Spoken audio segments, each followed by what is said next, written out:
Now we are going to build the calendar table, the backbone of all time-based analysis. So what we'll do is to go to get data, but this time instead of importing from a file, we'll create it from scratch. Go to get data from other sources, blank query.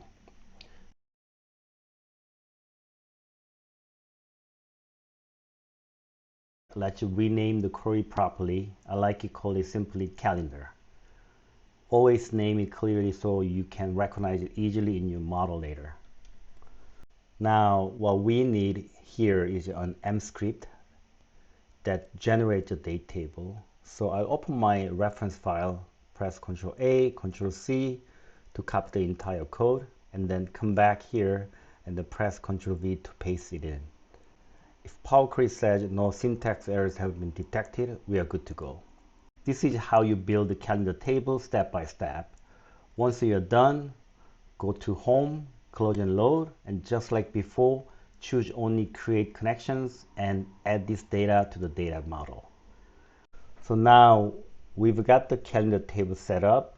We already have chart of accounts and trial balance. Now this makes our third table the calendar table. Let's go back to Power Pivot, Manage. You'll see all three tables listed there: PB, COA, and calendar.